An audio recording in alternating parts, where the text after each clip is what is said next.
should have worn better socks. You should have, but that's okay. At least just 2 matching socks would have been. I should have worn matching socks. You cannot see my feet. That's the whole thing about podcasts. You can't see your feet. You can on this podcast. Yeah, well, this we is can the see your one feet, so- podcast you can see your feet. Actually, I'm glad you just wore socks. Yeah, I know. Sometimes You I could just don't wear go socks. Straight Papaw Phil and be barefoot with weird toes. Yeah. I'm starting to get a weird thing on my toes, like Papaw Phil's. They're starting to like curve weird ways. Mine have always been curved out. Yours like this. Yeah. have and don't. Do you have the? I have weird toes too. I have toes that are like fingers, and then my pinky toe is like this long. Oh, that's my pinky toe. It's like a appendage. It's like would be better if I didn't have it. Actually. Do you know we actually were just watching the episode with you and I think it was Jonathan Washam, Oh yeah, We went down for yeah. it, We watched and- that the other day too. and y'all took your shoes off, and Yeah. I was like, I think Reed might have Papaw Phil's feet. It's just funny we're talking about this.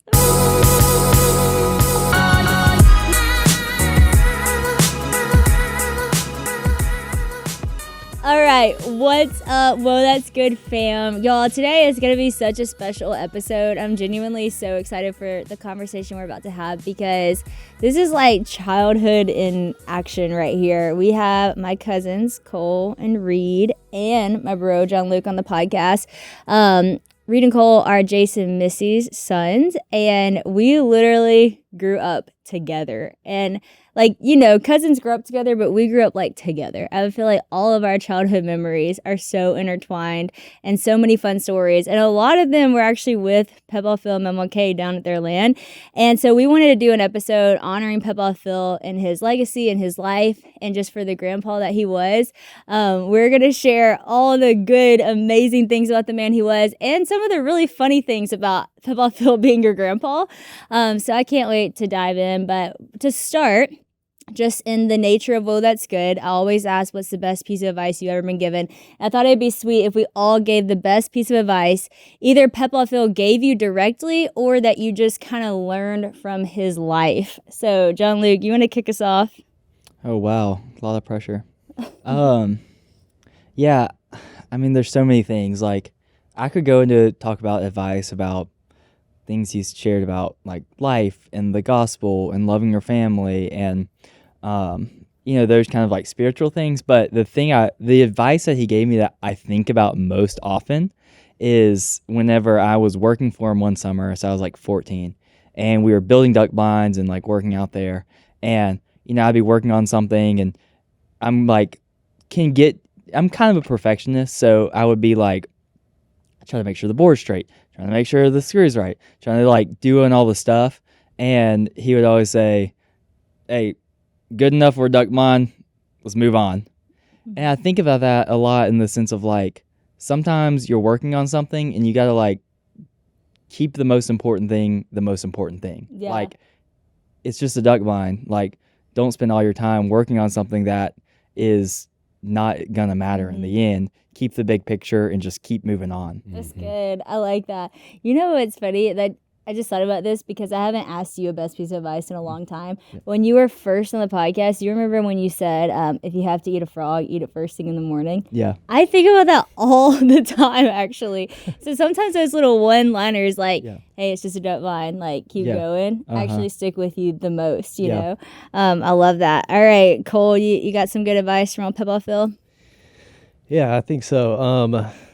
I was trying to think of like some one-liners or different things like that, and there's so many that he had, but I think the biggest thing was just the way that he led by example, the way he led his life. I mean, one of his one-liners was, let me show you how to do this. You're getting food. There's a bunch of people in line. He just cuts right in front of you and says, let me show you how to do this. And he'll show you how to do it.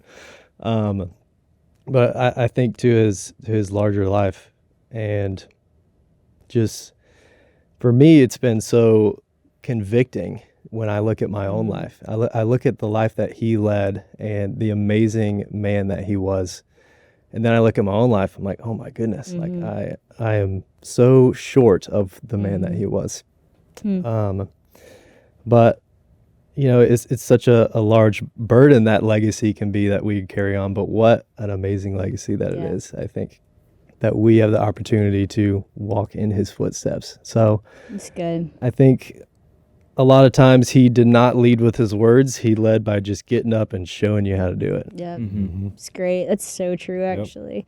Yeah. It's so true. And I feel that. I've thought about that a lot. Christian and I have both talked about that. Like, so much of what we were inspired by the way he lived, and looking at our own life being like, man, we don't do that. We don't live like that. Like, we're a little bit off from that. And then it's so cool how much of how he lived that's really actually tied to the Bible. Like, he just laid it out there. What was the verse? It's like 1 Thessalonians, where it's like, it says, make it your ambition to live a quiet life. And then it talks about working with your hands and not depending on someone else. And then it says, for then it will gain the respect of the outside world. Mm-hmm. And he quoted that, Mm-hmm. and he lived like that, you know? And I'm like, okay, how do I start implementing more of that in my life? So it's so true. We've been having those same conversations. That's one of my favorite things that he is. Realtree did a video probably like 6 or 7 years ago, and he's talking about that.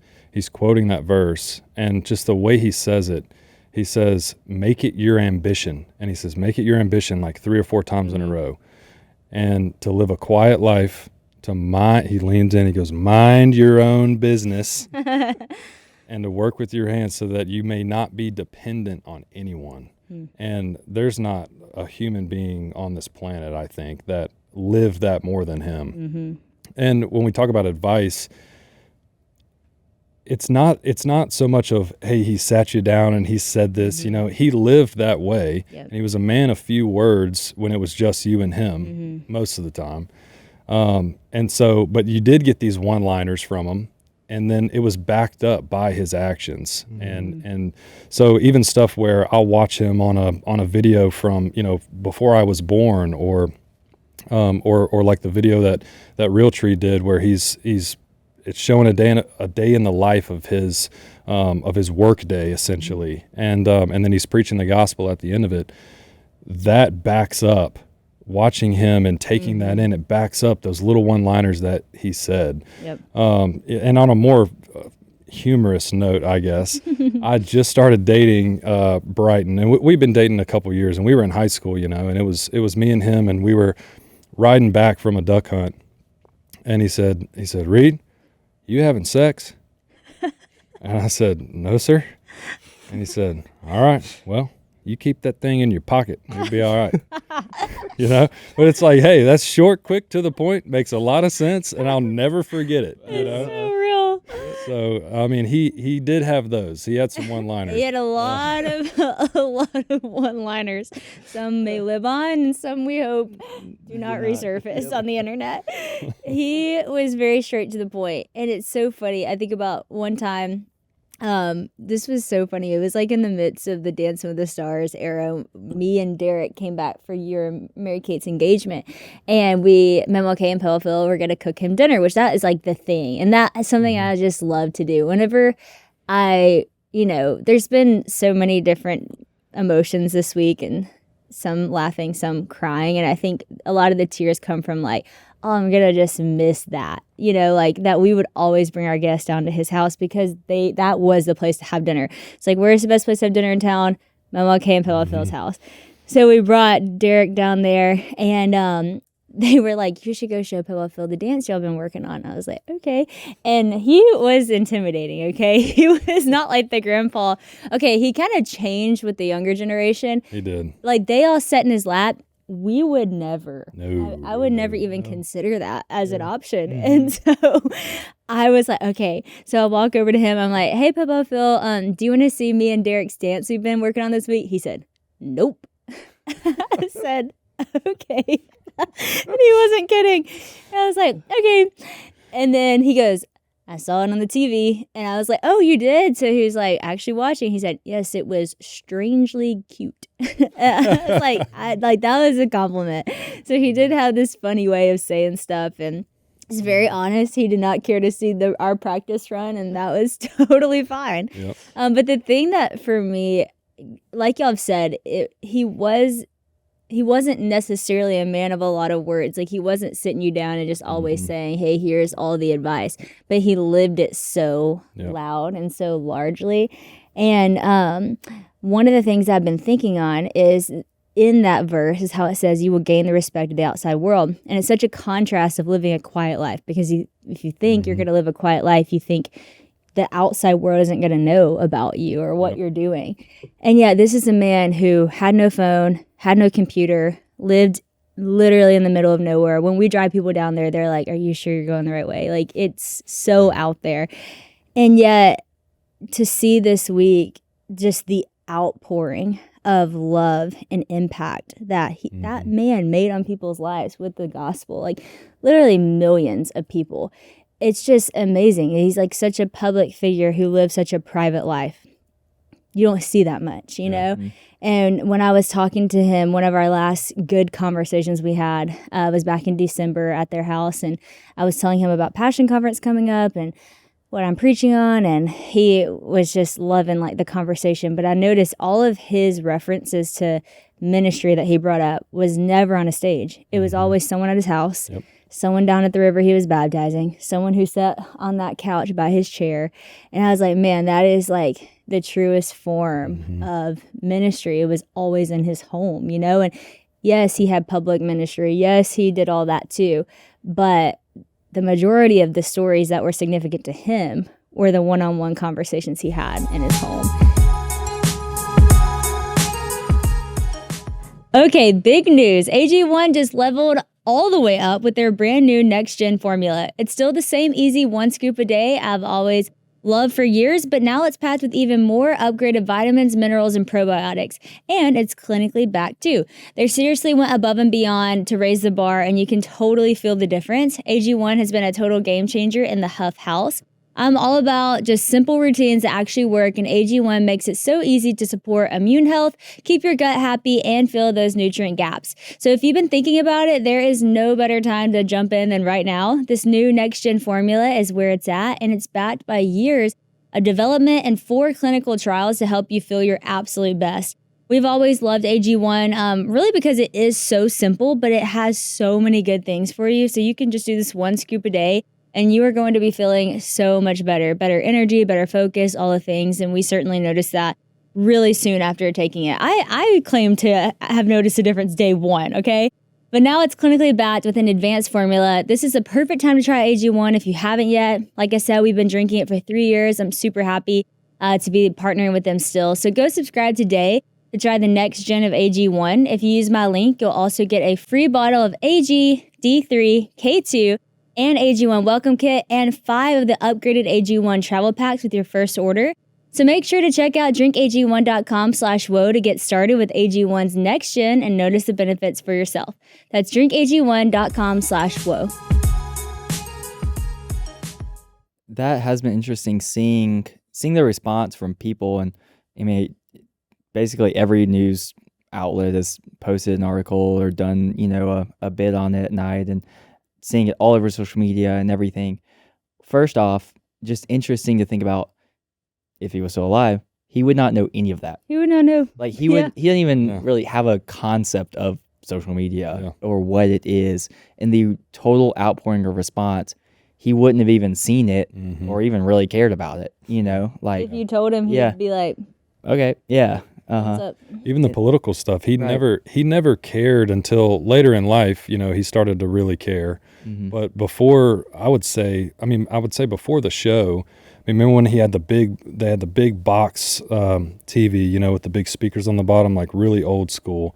And I don't know what type of screen they used to be or anything like that, but the Weather Channel was burned in to the bottom corner of the screen. So you would change the channel and it still had the Weather Channel emblem there. It's like he literally just watched the Weather Channel. That was the only connection to the outside world. Right. That's true, to the outside world. Was the Weather Channel, because he had to know the weather. Yeah. And so, and even in when he started to decline, and I was down in January down here duck hunting, and he just, he didn't want to say much, but he wanted to know where we went, what we saw, what the weather was like. He wanted to know the stories, and that's what he cared about. That's what he loved. And my favorite thing that was ever said about him was when Aunt Jan told, who baptized him again?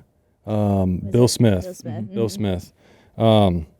told Bill Smith, if you convert Phil, he'll convert thousands. Yeah. Yep. And that was 60 years ago, Yep. you know? It really is incredible to see just how many people. I mean, we've all gotten hundreds and hundreds of texts, you know, over this week. And it's just, everyone is texting me and, you know, they say, you know, so sorry for your loss, but, you know, he's in heaven. Yeah. Titan, you know, heaven got a Titan this week, you know, is what I've gotten a lot. And everyone's sharing their own personal stories of how, even if they never met him, how he impacted their life and their faith, and how they grew closer to Jesus and grew in their faith by just watching him. Yep. And at the end of the day, he cared about preaching the gospel, but he didn't care that they were watching him. That's He didn't true. care about He any did of not that. care. You know? He was going to do it no matter who was listening. That's right. Yeah. It's so true. And that kind of the same thing. Hearing all the stories and especially seeing it in the news, what I think is so awesome is almost every newscaster who talks about it, who's met Phil, talk about eating a meal or riding around side by side or going hunting. They'll say like, "Oh, he was an awesome guy." Like, I just remember going down there and we had shrimp in his house and he was like saying all this. Or they'll say, "We did this podcast, but then we went out, you know, on the boat and drove around." And almost none of them say anything about hearing him speak. Mm-hmm. Yeah. It's all about being The in his house. relationship. Yeah. Yeah. Their relationship. It's so cool too, because thinking about how I would have never went and snuggled up to Papaw Phil like Bella and Mia and Merritt and Lily and all of them did.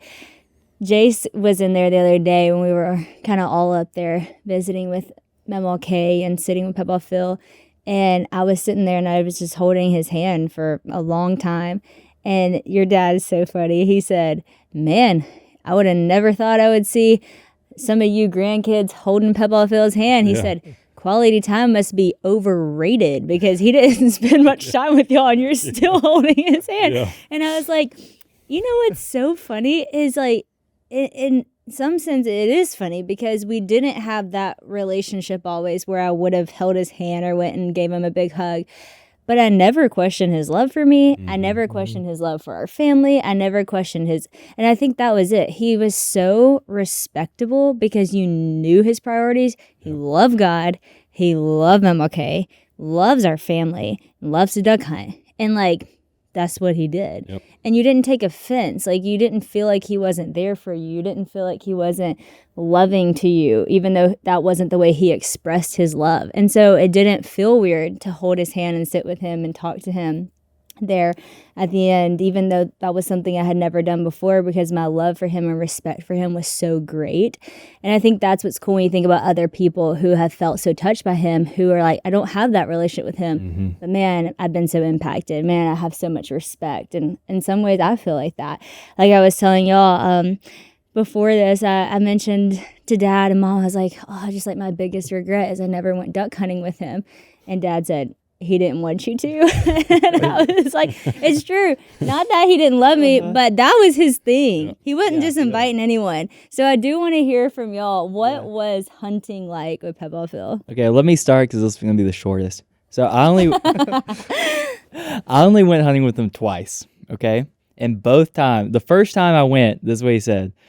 I had all my stuff, I had my gun, and he sat down and he said, "John Luke, you're what's called a limit extender."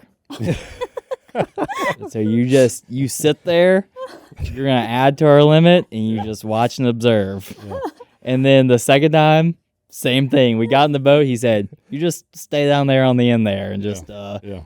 I would be in charge of like getting the snacks together and stuff, and like on the second time. But that was it. That was like, Because he was so truly, intense. Yeah, he was about so it. intense. Yep. Everyone was, in terms of hunting, I mean, you were dead weight until you proved yourself Right. for a long time. You Uh-huh. had to really show up and carry your part in the hunting world. And then, you know, you maybe would get a thumbs up, but otherwise you're just dead weight. That would be like the greatest thing ever if you got the thumbs up or the approval, as I've heard from Christian, to even blow the duck call.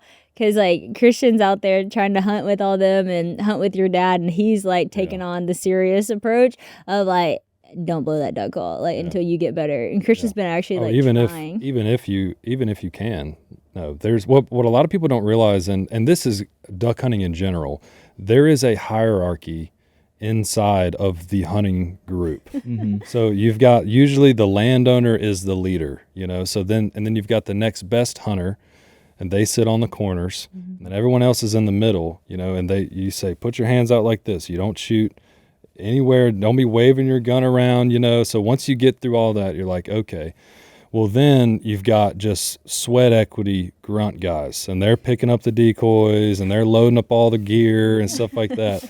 So the key is one line: make yourself useful. If you can do that, you're welcome to come. Do that, and don't kill anybody, and you're fine. So I mean, it really was inspiring, because I mean, I love to duck hunt, and I've probably hunted with him the most out of the grandkids, I guess. And but I mean, it took a long time to kind of earn that, what you're talking about, the thumbs up. Hey, good job. I mean, it's not an easy thing to get into. In terms of our family and that group. So. I mean, it's intimidating for sure. It's for real. Yeah. So people always be like, you don't go duck hunting with them. Like when I would say I've never been duck hunting, I'm like, it's not like for fun. Yeah. Like, I mean, it is fun, but it's not like just a hobby to them. They spend all year long. And that Benelli thing you were talking about, that was actually really cool for me to see, and just some of the clips I've seen of like what he was actually doing out there, because y'all would work all summer out there, like you said, and cut boards and build the blinds and kill how many snakes, I don't even know, but that always freaked me out. That would have made me tap out before I got out there anyways. But yeah, it was a serious job. He taught me how to kill a snake, that's for sure. We were driving through, and there's a little levee, and there's all these crawfish holes, because we catch crawfish and stuff, and well, that's where all the snakes like to get too. And so we're driving, and I see one. I'm like, there's one. And we get out, and he's like, all right, here you go. Hands me the 22. And I'm like, pow, nothing, I miss, and I'm trying to get back on him. He said, let me show you how to do this. And he grabbed it and bah, bah, bah, bah, bah, bah, bah, bah, bah, bah. And he's like, you empty your bullet, son. That's it. You empty the clip. And it's like, okay. And he's like, all right, let's go find another one. It's just like, all right, cool, sweet. Now I know. I was going to say that earlier. He would say that all the time. He'd say, like, let me show you how to do this. Or he'd say, I'm going to show you this one time. And he'd say that, and like, you gotta be watching. But that's like goes to like the teaching moment. It's like he wants to teach you, and he expects you to pay attention and to listen. Yeah. And that's like that respect there. He's like, I'm gonna show you this one time. But he's gonna really show you. He's gonna make sure like you're seeing all the process, you're gonna know what to do, and then he's going to then trust you to do it. Well, his personality made him a great teacher, because he was all about shock factor. Even like when he preached, when he spoke, it was all about shock factor. And he liked that, And so like, just like with killing the snake, like he wants to make a point, And so then it's like, with that compared to, we got this little teaching moment, and then it's like this shock factor of like, I'm like, PTSD here, just like what just happened. It's like, well, I'll never forget that. Okay, I know. Like, you just empty it till it's dead, and move on to the next one. Okay, got it. So funny. Y'all, being pregnant and chasing little ones around all day is not for the weak. By bedtime, I am done and so ready to crash. That is, oftentimes I literally fall asleep on the couch, and then Christian has to get me to the bed. Thankfully, our Helix mattress is waiting for me, and it is the best. It is the one place that I know I can actually rest and recover. It's the thing that gets me off the couch. Christian and I took the Helix sleep quiz, and it matches with the midnight model. And I'm so thankful it did, because it's perfect for us. We're both side sleepers, and this one is the perfect mix of soft and supportive. We've had it for 3 years now, and honestly, it just keeps giving us better and better sleep. Even Honey has her own little Helix mattress, so yeah, we are the Helix fam. Even when we travel, we miss our bed. We can't wait to get home because we love our mattress. So getting home from a trip and sliding into our Helix bed is like getting a big, warm, welcome home hug. We just love it. The first time we tried Helix, we were pretty much sold, even just at the convenience of how easy it came to us.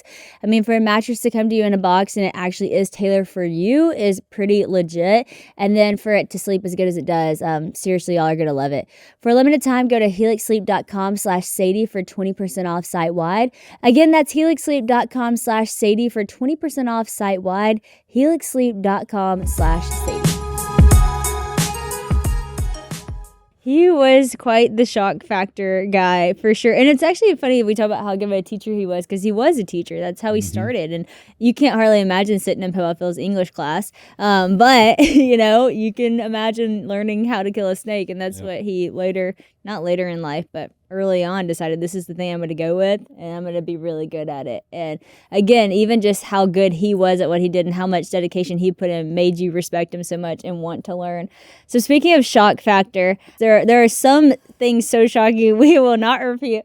But can y'all remember any times Papaw Phil truly shocked you with what he said, whether to you on a stage or just some of those really funny things only Papaw Phil would do? There was this other guy in the church who he was like, probably like 40 years old when we were kids, and he was single, and that didn't have anything to do with it.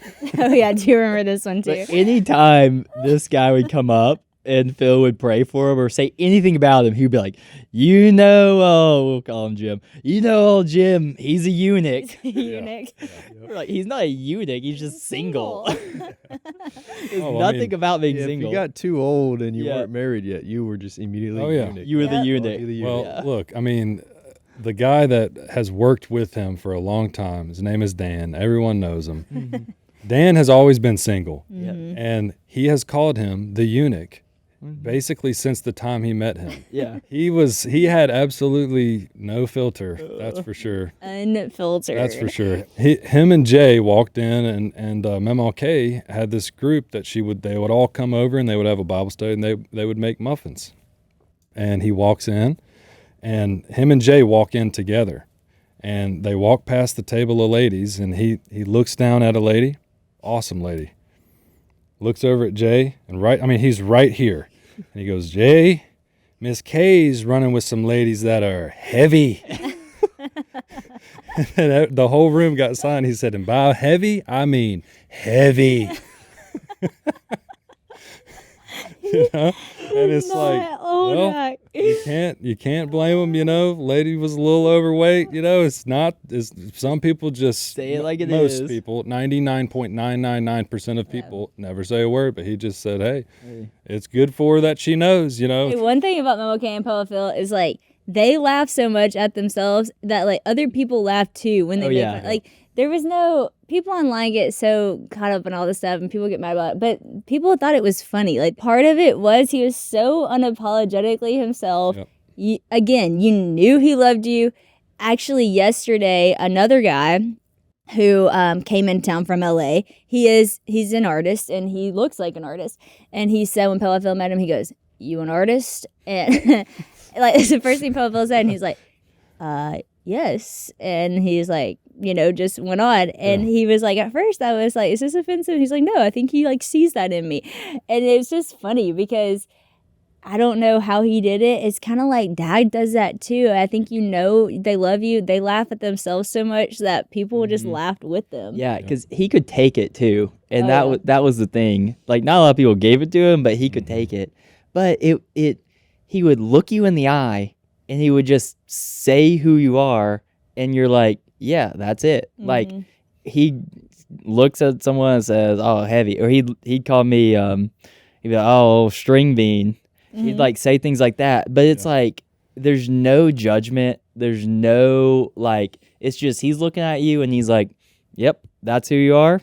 I'm with it. Let's go eat." We would always joke, we're like, does he know our name? Because he would call every grandkid by a description of them. Yeah. I was Little Caraway forever because my middle name is Caraway. And then I was the preacher girl. And then Bella was Cheetah Girl forever because she loved Cheetah Girls. I think Bella remained Cheetah Girl. Called me Fabio for a little while. Fabio, because your hair. I had like long hair, yeah. The other day, actually, Bella was sitting with him a week ago, and Bella said, Papaw Phil said the most Papaw Phil thing he'd said to me in a long time. He grabbed my face and he said, "You have a really pretty face. It's filled out." He said, "It's filling out, but that's a good thing." She was like, actually, something about it was very comforting because you're like, that's him. He just would say things like that. He really looks at you and You he doesn't care. He's not making a judgment statement. It's just like, that's who I see you as. Yeah. And everyone we're referring to loved him so much and felt so loved by him. One of the things I want to talk about was our childhood growing up down there, because I have so many fun memories of all of us spending the night down there. A lot of memories, scared we were going to wake him up. Do you remember the fear? I was going to say earlier, I can count with 3 fingers the physical touch interactions I've had with Papaw Phil. And one of them was me holding his hand a few days ago. And all 3 were 3 days ago. And in January, when I came down and duck hunted, I gave him a hug, and he kind of pushed me on the chest like that, and he said, love, like that. And I'm like, okay, I think he said I love you just now. And then the first one was the last butt whooping I ever got. Because, well, actually, that's not true. I got paddled in high school one time by a football coach. But I remember that, actually. Yeah, that was pretty rough. I remember you, though, getting spanked by Papaw Phil and me being like, that's the most terrifying thing that could ever happen. Because he had one rule. That was it. It was lawless down there. Yeah. Completely lawless. But he had one rule. Do not wake me up from my nap. And I came in there one time hollering and doing whatever, and he came out there and he said, all right, let's go. I remember like it was yesterday, just the anticipation. I was like, I don't even remember if it hurt or not, but I remember the anticipation of, because he laid me over the bed and then he walked to the closet to get a belt and came back. Oh my gosh. And he whooped me. And I'm like, okay, I will never. But everyone else learned from that too. I don't think anyone else ever got. I think So Alex was before me. You Alex and got Alex. one before me. Yeah. But that was rough. I had one time, but let me just say. From Papaw Phil? Yeah. Really? They set us up for failure on the nap thing because it's a double wide. I know. I was and gonna the say, playroom is next to the bedroom. Yeah. right beside the share a wall. bedroom. The walls are like just Paper wallpaper. thin. So Paper thin. like it was hard to not be loud or wake them up. I know. You just had to be outside. Speaking of the Sharpie on paper, that was such a thing down there. Like, any message you needed everyone to know, you just wrote Sharpie on paper. And I remember, this will be funny to people who know who Godwin is, but Godwin's daughter, do y'all remember? Johanna. Oh, yeah. Which She we was our love arch Johanna nemesis now, for a but she little was bit. our arch nemesis. And do you remember we wrote on the Sharpie the paper and put it on the playroom like, grandkids only, and we got in so much trouble for doing that. And then we ended up, I think that was around the time we ended up building our fort Yeah, we built outside. our Talking own about treehouse. lawless and Yeah. reckless. We were like very young with hammer and nails. Oh yeah. And Oh, yeah. when we say fort, that was the most epic, Yep. I mean, in my mind. Oh, yeah. most The We epic fort- worked on that outside for fort. years. Yeah. 2-story stories. fort. Yeah. The fort was cool, but the thing that was really dangerous was the booby traps we made. Yeah. We would like dig holes and put nails in there. Like legitimately like this Yeah. could like kill some like Yeah. definitely maim somebody. And we were doing all that and then running through it. We One time he sent definitely us had out. that. One time he sent us out. It was John Luke and and we were. I think John Luke was. I can't remember. We were like 8. We were 8 years old, and he said, "Hey, y'all go down there and burn that trash. There's a can of diesel down there." And I was like, "Well, okay. Well, we get down there, Some of and our it's main like, jobs. oh yeah, like we were burning trash. Well, it's like he sent us down to get the diesel. Well, there's 15 cans full of gas and diesel and all kind of stuff. It's like you picked the wrong one. John Luke and I are Yeah. at least maimed forever, Right. you know?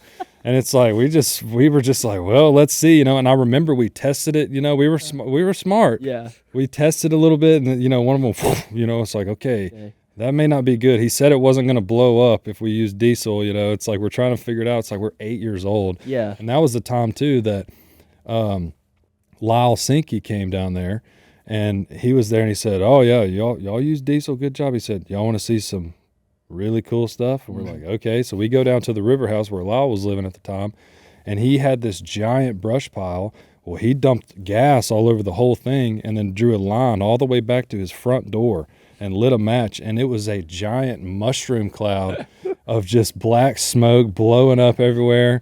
It's like it was lawless for sure. It was the, crazy The down burning there. of the trash, just to give y'all the mental image, this was these like metal trash cans, and we would like haul the trash in and like pile them up and then just dump the diesel in and then light it and run was the method there. And I will say this, I still do that to this day on job sites and everything. I just throw my stuff in the burn barrel, light it up, and like think of Papaw Phil every time. Yep. Taught you some good life lessons. Yep. Y'all, sometimes summer just has that hectic energy. It has family vacations, weekend road trips, play dates, and pool days. With all the fun and chaos, staying hydrated kind of becomes a full-time job. But I got you, fam. Element makes it easy and pretty delicious to stay hydrated. Element is a zero-sugar electrolyte drink mix with all the electrolytes your body needs and none of that artificial ingredients, shady ingredients, anything that's found in those other drinks that aren't quite as clean. Element also has a new flavor, lemonade salt, and it is their summer flavor. It is such a vibe. It is so good.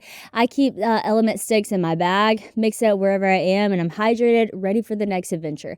Element helps keep my brain clear, my energy up, and muscle cramps away, even when my schedule is absolutely crazy. That is probably the best benefit I've seen that Element's helped me with is my leg cramps, because during pregnancy, I get them really bad, and it's because I'm dehydrated, and every time I drink an Element, they go away. They also, one of my other favorite things about Element is it has magnesium in it, which is something that several people recommended to me to help me throughout my pregnancy based off some of the symptoms I was having, and I've seen so much improvement. So if you're wanting to try Element, now is the best time to do so, totally risk-free. If you don't love it, give it to a salty friend and they'll refund your order.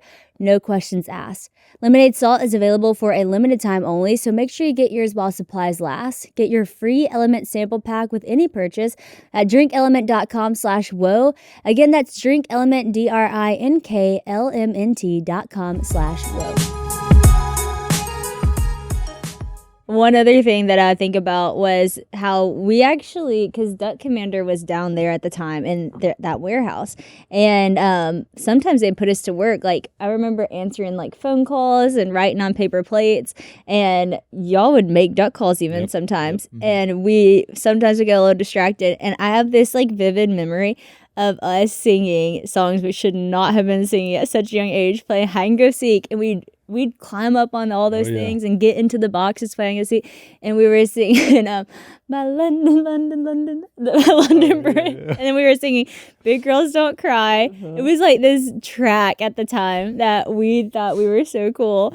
And I remember Reed, you would always like make up new words that would make everybody laugh, and those were some core memes. The hide and seek was so dangerous thinking about it now. So dangerous. Like, it would be 20 feet in the air. We'd turn the lights off. Yeah. And then the whole warehouse is fair game. So it would be pitch black and we're climbing up the ladder, climbing up on the things. Yeah, we're like, In boxes. 20 something feet on the air, hiding in boxes. You can't see anything. And too, it was like, we played the version of hide and seek where there was a base. Yeah. And you play hide and seek, and if you get found out, well, you got to run to base unless you're out, or if you get tagged, you're out.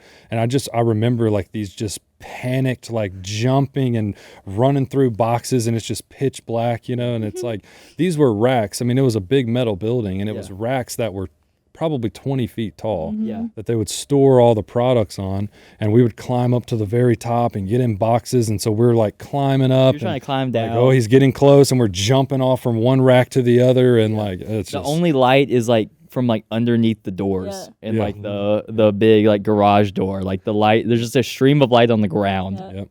What do y'all, because for me, when I think about eating down there, because obviously Mamaw Kay always made like the best food, but also I think about honey buns, like the snacks they had were Little pecan swirls. Pecan swirls. I still do not go duck hunting without at least 2 honey buns in my blind bag. That's like just nostalgia. Core memory. It is. One thing that is so funny now, like us having kids, it's like you can't imagine them doing the things that we did down there, but at the same time, like that was some of our favorite memories from childhood, and I want them to be like that. Like the other day I was looking at Honey, I was like, oh my gosh, you need to be outside more, you need to get dirty more. She's like such a princess. I'm like, you need to go play hide and go seek in a warehouse, and learn what life is really like. And so some of that you really do want to pass down. You want to carry on just that. Even just being a country kid from Louisiana and like building forts outside, like I really want to make sure I pass that down. And I wanted to ask you, like, what are some things that y'all see even in your dad because there's stuff I see in Dad that's so much like Papaw Phil. Obviously, there's like the funny, not so good side where we're like, okay, you could say I love you more. You could hug us more, those things.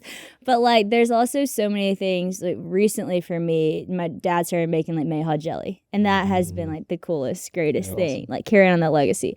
And he spent so much time more recently than ever. I feel like since we started filming outside, like doing just projects around the land. And I know he's doing that because I think he learned that. I know he learned that from Papaw Phil. And as his life is getting a little more busy, he's spending like more time in the woods. So I appreciate that. What are some things that y'all have seen the legacy passed down to your dad and y'all? Yeah, we were talking with him sort of about this the other night, but when we look at Phil and see how much he did not care at all about what everyone thought, my dad, out of all the qualities Phil had, I think my dad got that one where he doesn't care what people think. Whatever they say about him, he does not care. That's probably the biggest thing, which is a blessing for him. Such a he lives blessing. his And there's life. so many things that they all just do the same, which I don't know about your dad, but like the coffee that my dad makes is the same nasty coffee that Phil always made, and it's like, it is the most disgusting thing ever. I mean, and I really like coffee and I like strong coffee and I'll drink it. But there's this hilarious story of the last couple of years, some guys have, as Phil's kind of declined and gotten older, and he couldn't, because he used to just work on that land. I mean, his whole life, every day, all day long, just by himself. He managed all those acres and all that property. And so some guys have come and in exchange for being able to hunt, they help out around the property and they've got skill sets. One of them's a general contractor, so he's helping build blinds and stuff like that. Well, they were in the blind one time, and Phil, he left his coffee cup, and he said, "Who's got some coffee down there?" And one of the guys, he said, "Oh, I got some." And he said that was just the one morning. He just kind of said it, and as he said it, he realized that morning he didn't make coffee, and he had stopped at the gas station and filled up his coffee mug. So he pours Phil a cup of coffee, and he takes a sip and just spits it out everywhere, dumps it out. He says, "Hey, don't you ever bring that crap in here again." He said, "Let me tell you how to do it." And he said, "You get you a $20 Bunn coffee maker. You put the filter in. You take Folgers black grounds, and you fill it all the way up to the top, and you let it roll." And he said, "Yeah, but if you fill it all the way up to the top, it overflows water everywhere, and it gets all over the counter and makes a huge mess." And he goes, "Hey, you got you a woman, don't you?" He was serious about that coffee. Yeah. But, I mean, I went off on a rabbit trail there. But I love it. I was actually going to ask you how he made his coffee. Well, that's actually exactly how my dad makes his coffee. He was showing me how to do it, how he makes it, and he was like, "You fill it up," he said, "and then every couple minutes you turn it off, or it'll like overflow, and then sometimes it overflows and gets in there." And I said, "Well, why don't you just put less coffee?" Like, you can't put less coffee. Yeah. It's not gonna be strong enough. It's gotta overflow in there. There gotta be some grinds. Yeah. Oh, yeah. It's disgusting. It is disgusting, but I will say that is a core memory for me of drinking coffee that makes the hair on the back of your neck stand up in the duck blind, as the sun's coming up and you're hearing wings over your head, That's cool. It's a spiritual experience for sure. That is cool. That's actually where I got my start in coffee. Really? Yeah, so whenever I was 15, and I was working for him in the summer. So I was staying down there, and we'd start before daylight. So we get up at like 4:30. He'd come in the room, he'd turn the light on, he'd walk out, and I was like, when he turns the light on, it's like, you gotta get up. Yeah. So he would go out and get the fuller and stuff ready, whatever we're gonna be doing that day. And my job was to make breakfast and make the coffee. So the coffee was it was like an aluminum, it's called a percolator. And how it works is you put the coffee grounds in this aluminum filter, and the water like bubbles up through it. Well, in his filter, he had taken a fork and stabbed the holes so that the holes of the filter were bigger, which meant the grounds would just like get in. So whenever I would make the coffee, there would be just a thick layer of coffee at the bottom of grounds at the bottom. So when you would finish your cup, the whole bottom cup would just be filled with the grounds. That's what he liked. And that's what he liked. And that's what I started drinking too at 15, because it was like, that's what you do. It's all you got. That is so funny. Gosh, I love it. Y'all have to make me a Phil special one day. You will just literally so I can spit it have out. the Yeah, you will. experience. You will I'm gag sure I before will. it even gets to your lips from the smell. I'm sure I will. I love how you said it is like a spiritual experience in the blind, and that was something he always talked about, like being out in creation and the creator. I love how he started his prayers like to the creator of the cosmos. You know, you didn't hear many people talk like that, but he was so always surrounded by creation that he was so worshipful in that. I wanted to ask y'all how he impacted y'all's faith, and I know that's a kind of a big question. I know he baptized you down at the river. What are some of those things that y'all experienced with him in a spiritual realm that just really inspired y'all? Yeah, for me, I mean, just growing up hearing him talk about the gospel, being in church, seeing his like work outside was, all so impactful, and baptized me at 14, and then later on seeing him just like living his life really. Mhm. I mean, I kind of I shared this story the other day, but one of the last things I got to do with him in the hospital was a group from church came and we sang a cappella, and he at this point like couldn't really speak, but he was aware of what was going on. So we were all singing and we were singing Victory in Jesus, and he was like, you could tell he kind of understood, and singing those words like well, now I'm blanking on the words, singing those words like truly thinking like he believes with everything he has, he has victory in Jesus. He knows wholeheartedly like he's coming to the end and he's going to be in heaven soon. And being able to go in that with that amount of confidence, like me at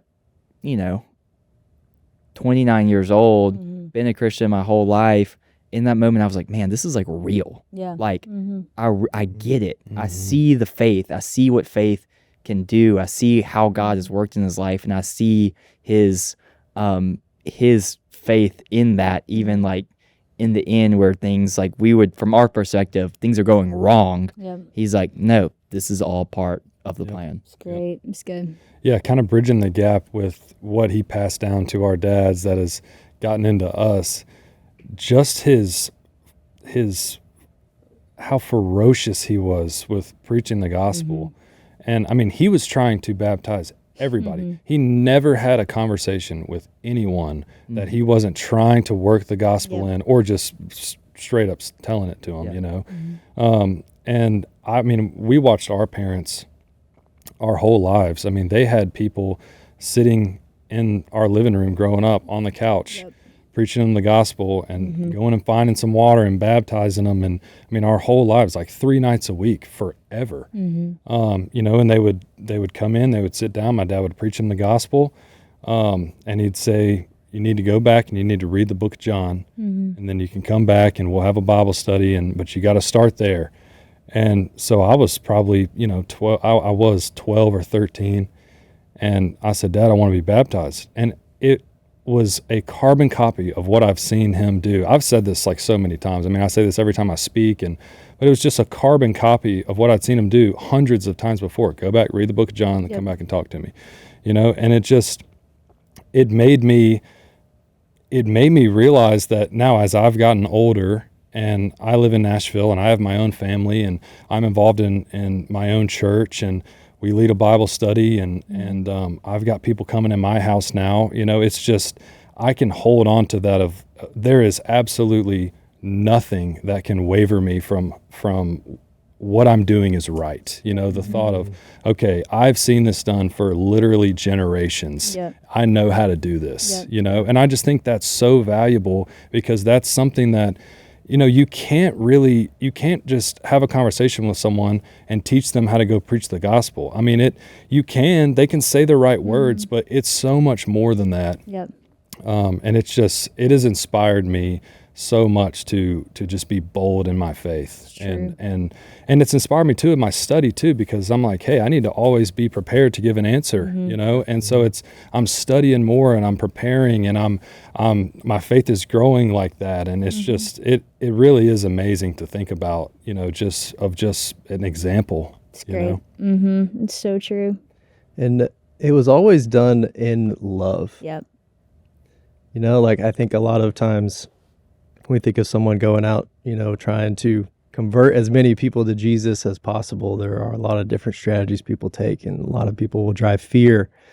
But and Phil, he's known to yell in a lesson, from time to time. But whenever you're sitting with him, talking about Jesus, it's always with love. Yep.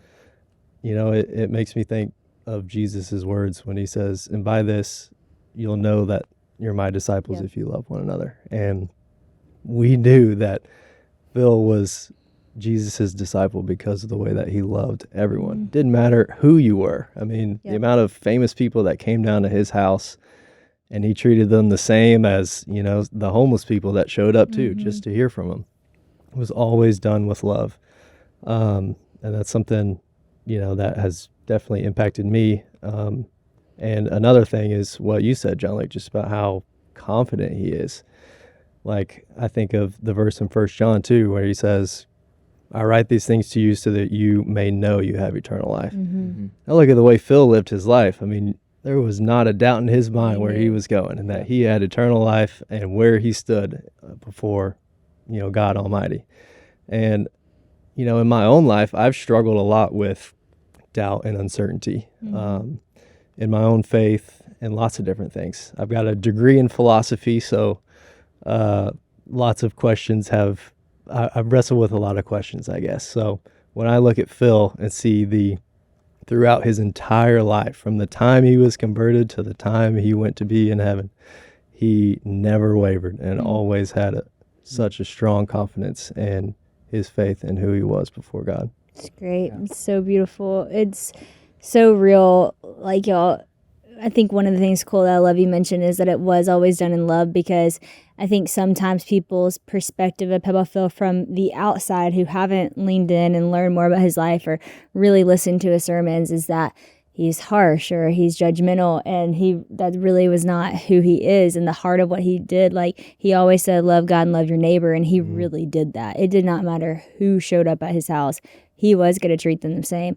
And to him, the most loving thing he could do was to give them the gospel. Right. Because he was the first to admit, to have the humility to let a movie be made about like the worst parts of your story. That to me, that I gained so much respect for him, because they could have made a movie about a lot of other things about Papaw Phil, and it would have been more of a highlight reel. But he let them share the hardest part of his story when he, was really living in the depths of sin. And then you see his transformation, what the gospel really did, what baptism meant to him, that he really did go from dead to life, that he was old to new. And then that set him on the trajectory he was on for the rest of his life. So to him, the most loving thing he could ever do is to give people the hope of Jesus. And that's what he did. And it was so beautiful. And same for us. I'm so grateful that my parents had so many people in our home, richest to the poorest, didn't matter who they were. And the Bible would often get out and they'd start studying. And a lot of times we'd go down to the pond or to Two Mama's pool. I've seen pictures of my dad baptizing people in hot tubs and ice in what's that pond that cow manure was everywhere and in the pond. And they do that because that's what they saw their dad do. They believed it wholeheartedly. And like you said, I remember whenever I asked Dad to baptize me and he told me to study more, and then we'd talk about it. It's so real. Yeah. And it's the same thing for us now. That's why baptism is so important to me. When we started our conference and people are like, oh, baptism's a logistical nightmare. I'm like, I don't care. It's not about the logistic. We'll make the whole floor wet. We'll clean it up later. Because this is going from dead to life. This is our public moment. And we've just seen the importance of that passed down from Papaw Phil. Yeah. And I'm so, so grateful for that. He is a legend. He will always be a legend, and I'm so grateful he was our grandpa. So grateful for the lessons we learned from him and the fun that we get to have as kids. And just want to say thank y'all for in a hard week, but also a sweet week, for coming on and sharing some stories. This was great. Yeah, for sure. I've been thinking about this, but I really thought about it this morning because I saw this article about, it was talking about Phil and his life and everything, and talked about how he came to Christ at 28, and I was like, 28? I'm 29. And thinking about his legacy, all the videos we have, everything we see from him is from the last 10 years. Like, he was baptized at 28. It took 20-ish years for him to get to the point where he was when Duck Dynasty started. And then everything like came up. And he was doing all the things in those 20 years prior. So true. So it's like, for me thinking about like, because I've thought that too, of like, oh, there's so much pressure with who he was and who my dad is and who my uncles are. But I'm like, I'm only 28. Like, I'm just getting started here. It's a lifetime. Yep. Also thinking about Phil and how confident he was in the gospel is because of how bad he was. Mm-hmm. Like, the Blind movie going through his life, I remember when we were making The Blind and I was involved in some of the early like writing processes and seeing the early scripts, and one comment that kind of kept coming up was, Phil is so bad, no one wants him to succeed. Like, You had to actually make it look better than it was. it really was better. Even some of the early cuts of The Blind, everyone was like, Kay should just leave him. No one wants him to get back together. And that's the problem, is like, he's too bad to even come back from this. Kay should just leave him. And that is the miracle of the gospel and the miracle of Christ, that he was the villain. He was the abuser. And through Jesus, he completely changed his life around to where now, and even as a 6-year-old grandfather, he's involved in our life and has taught us stuff that would have never happened if that change wouldn't have happened at 28. Well, even in that video of him when he was way younger, you know, and he's trying to baptize those two guys, you know, he kept calling them two fellers. Yeah. He's like, he preaches the gospel, and he's like, I mean, that's good news. You know, he's looking at him, he's like, I mean, at the very least, that's good news for me. I love how he says that.